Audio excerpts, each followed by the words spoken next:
Okay, it says you want to be holy, but not holier than thou.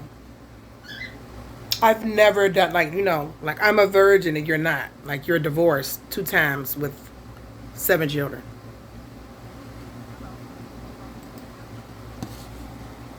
All right, let's finish on up. Discerning, but not critical. Okay. All right. If any of these that you kind of struggle with, everybody struggle with something. Discerning, like you can discern. You're talking to a young man at the bus stop. Y'all standing at the bus stop, right? And you standing there. You can see his shoes is toe up, and he kind of itching and scratching, and right. You want to be discerning and say, okay, he might have a drug habit or something going on maybe mentally. Let me maybe move away, right? So you can keep yourself safe, right? That's what discernment a lot of times is for. It's either for you to pray for something or to have you or your loved ones within safety. Okay, that's what discernment is for. You don't want to be critical after you get on the bus and he's still standing there scratching. Oh, he's on drugs and stuff. Now you being critical. You know what I mean? Now you going too far. You unbalanced. That's unbalanced, right? Because pull the style out your own eye. Okay, because everybody struggle with something, right? You want to be progressive but not pretentious. Of course we don't wear that around here. We only wear this because I'm a trendsetter. Now you're going off into vanity. And it's to cover up something, right? And that can go back. I love this right here talking about character. That can go back to this very first scripture, 1 Corinthians 15:33. Do not be misled. Bad company corrupts good character. Good character. These are the good characteristics. These are the characteristics that's off. So I'm going to do a dichotomy in a minute. I'm going to read them straight down. Okay. Authoritative but not autocratic. Right? You want to be authoritative. No, I said to do it like this. This is how it's going to be. Not autocratic. This is how we do it. And you starting to turn into like a tyrant. Right? So, again, circle the ones that you're not. Maybe the ones that you keep a circle the ones that you are. And then ask that you can be strengthening the ones that you don't struggle with and strengthening the ones that you do struggle with. Ask for God's strength, right? Because we can't do it by ourselves. Now, ask God to help. Here we go. I didn't even know. Look. Ask God to help you develop the character traits described in the words you didn't circle, right? So that means this list right here is showing you there's always something for you to be working on. There's no reason, especially in today's social media age, people do it for clickbait. They do, content farming, video farming, just to, clip farming, just to, get something to have something to say, to be, saglacious, or to be, oh, you controversial, drama, oh my goodness, like just to have something to, clout, chase a clout. And I get it, make your money, make your shmoney, you know what I'm saying, chase that bag. But when it comes to like character, as far as these are the things that's going to sustain your real relationships in real life. Okay, so again, let's look at some of the things. I'm going to read them straight down for good character and the one that's kind of unbalanced. First one, good, okay? Self-reliant, energetic, steadfast, tactful, serious, loyal, unmovable, gentle, tender-hearted, conscientious, disciplined, generous, meek, humorous, friendly, holy, discerning, progressive, and authoritative. That sounds like a man that I want. I don't know how this turned about a man, but that's what that sounds like. Sound like something I want. Okay? All right. Oh, didn't mean to do that. Boom. Bam. Okay, anyways. So now let's look at the opposite end of the spectrum. No judgments. Self-sufficient. Can do it by myself. Self-seeking. Selfish. Stubborn. Timid.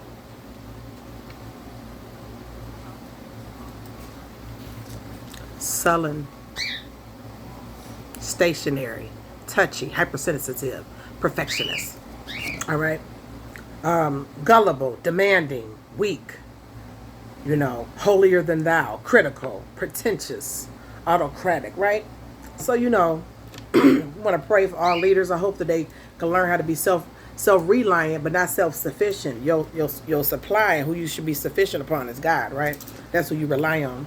Hope that they can be energetic but not self-seeking. It's okay to have energy and want to get things done, but when you're self-seeking, you turn selfish and you'll step on you to get over here, right? And that shows you have a lack of trust in God. So everybody has an area they have to, deal with. Tactful, not timid. It's okay to be tactful and tell people, no, I don't agree with that. No. I don't like being treated like that. No, thank you. Oh, I'm sorry. That's none of your business. But you have a good day, though. Friendly, not familiar. Tactful, not timid. Being a leader is not, oh, thank you, the Holy Ghost. Like, no, I just told you that's none of your business. Sorry. Oh, no, I'm sorry. That's my man. That's not your man. No. That's my marriage. What does that have to do with you? I'm just playing. No, well, I don't find that funny. You have a good day. Okay? So that way you have to have firm boundaries, right, as a leader, and you have been through sufferings. The scriptures say that, but you wanted to produce perseverance. So your prayer, if you're dating, married to, if you are one, if you're becoming one, whether in the capacity of being a parent, through career, in your neighborhood watch, whatever you're a part of, right? The hockey club, you and your buddies meet together, y'all do hockey, you the hockey captain. You could be a teenager, right? You could be the team captain of your basketball team, right? Whatever capacity you are in becoming a leader, that means you basically have people that's following you. You want to have any sufferings that you went through, because as a leader, you're going to go through tremendous sufferings. But you want your prayer to be, let it produce good character in me. Let my sufferings produce perseverance, right? And then let that perseverance produce character. I'm going to get something out of this, right? They get something out of it. Whether it's people bother you or you people on the job or people getting on your nerve. They didn't get their little laughs and their little shallow little stuff, little ego, little three-dimensional stuff out. Okay. They want to stay stuck in anger, guilt, grief. Okay.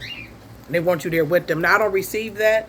Let this suffering produce perseverance. I want to be able to persevere well. And I want that perseverance to produce good character in me. Because when you have good character, you begin to learn how to be, you're humble, right? But you know that you have strength. You meek, but you ain't weak. Meekness is submission under pressure. It's like a diamond. Like myself. You generous, but I'm not gullible. If I already lent you some money, I'm not about to turn around and lend you some money. You ain't gave me the money, and you all up over there showing all of the stuff that you didn't bought other people and giving the money I gave to you to other people, right? You can be generous as a woman. I'm generous with my heart. I love. And then you might get played, or somebody might try to make a fool out of you. Their ego, because they're on the opposite end of the spectrum, they're not leading. They following something that they follow, and their leader it might be a fool. And so they following the fool's way of, I'm doing this, I'm acting like a fool, and I made a fool out of you. But that suffering should produce perseverance in you, and that perseverance character. You could still be a generous woman, but I'm not a gullible. Not by a long shot. And when you know that, you don't feel the need to let other people know that. Now, you produce and learn how to live quietly and peaceably amongst men. See, confidence is quiet. Insecurity is loud. Right? Likes to be loud, real loud. You know what I'm saying, and I get it. Right? And again, since you even know that, you could be discerning. Oh, they are being loud over there, they want some attention. But you don't want to be critical, because you have probably been there before. So it should be producing more and more balance within you. So if you're dating a leader, if you are a leader, if you're married to one, you need to be praying. Lord, help them. Let this suffering produce perseverance in them. And let this suffering produce some good character in them. And let them receive honor from those they care about, those that you placed in their life. You placed in their life, God, not them themselves. Remove them. But the people you place in their life, me as their wife, me as their husband, our children or their children, right? Because you might have stepchildren or whatever. You want them to receive honor. Let them receive honor and double honor because they suffered well. Have you suffered well? And it produces character. It's all a character game. That's what's going to get you, knock you off your game to become. It's easy to be sensitive. What did you mean? Did you post that towards me and now you all upset? So the peace that surpasses all understanding is not hitting on you. Because you're trying to understand somebody that's in their ego. See, the suffering produced something. The pruning and the cutting back, the circumcision, it hurt and it's sore, but it produces something. Okay, so that is God's little lesson. That was my little caveat on it. Okay, that was God's little lesson. I'm gonna take a picture of this. I like this. I'm gonna give it to my son, my kids, and stuff, especially my son. He's a teenager. To my little kids and stuff like that. Let them know we want these characteristics. I want to be meek, not weak. Right? I want to be progressive, not pretentious. Right? Because a lot of times when you are an innovator, when you are a trendsetter, it's just what it is, right? When you're someone that a lot of people copy, people want to be like, you can end up being pretentious, right? And sometimes, God will allow you to be knocked down a peg or two. Because he's done it to me several times, thousands of times. They say you broken and the Lord will break you. He done broke me thousands of times. He'll break you now. Wait a minute. So can't no pimp, can't no man, can't no, I'm bullying. None of that stuff can break you down. Like God will allow you to be, it said pride comes before. He'll allow you to fall And it's to teach you and it's to show you something. Do you understand? That you want to be discerning but not critical. So you end up not being critical in those aspects. And if you suffer with that, because, you know, sometimes that criticalness could be bitterness. Look at them over there. Kissing over there under that tree. They fast. I knew it. And you used to be kissing under the tree. So you got them kids you got. You understand? Or you might be pretentious because you married. I'm married. I've been married for 25 years. Look at all of you single people. Can't find anyone. If you were so in love and so wonderful, shouldn't you be discerning of your spouse? Discerning of your D? Or your P? Shouldn't you be discerning of that versus critical of something that you say that's beneath? Or something that you don't want to be bothered with? See, it seems like a little bitterness or a little longing, a little boredom is hiding underneath that criticalness. I'm so happy I'm married. I don't got to deal with that. It's like, okay, girl, well, I'm happy for you too, girl, because this is crazy out here. It's crazy out here. I'm trying to tell you. But you don't know. You might end up divorced. You might end up widowed. Or the man might just up and leave you, right? Or you might up and leave him and think y'all working it out. They go off with somebody else. Right? And vice versa for my fellas. You can end up a widower. And I'm not speaking that. I'm just saying anything can happen to you. So it's okay that the suffering is supposed to teach perseverance, character, so you can be discerning and not critical. Right? You want to be progressive and not pretentious. You might have a very excellent business ideas, a very good a businessman. You know, you're acute in your business-ish, which is great. That's admirable, right? But you don't want to become pretentious. Don't nobody want any of you guys that's not entrepreneurs. You're not a boss like me. That's ego. If you a boss and you that entrepreneur, you ain't got to say it, dog. We see you. And you supposed to be happy you getting honor from who God put in your life. Whether that's in the form of a partner, a life partner, your children, because it says her children shall rise up and call her blessed, her and her husband. That's people in your household. If you being fed at home and you keep your home happy, you ain't got to be worried about what the internet streets or what these streets saying, the people on the co-workers, what they saying. It'd be nice, but the fact that you capping, you pretentious, that show me with my discerning eye that you might be a little unhealed, or you might be bored, or you might be insecure in that area. But it's not for me to be critical about you towards that, because I could be, and it's called reading someone. I don't care to read people. I prefer to read books, because the books help read me. And so we live in epistles, right? So don't read me, read yourself. You understand? So this is good. True character. I want to have good character. People say, I know it sounds boring, but it's so peaceful and relaxing. You know, the process ain't. The suffering ain't. Nobody like to suffer because it's pain. But it produces perseverance, and perseverance produces character. And character, last but not least, hope. You have hope. Let's look up what hope is real quick. Hold up.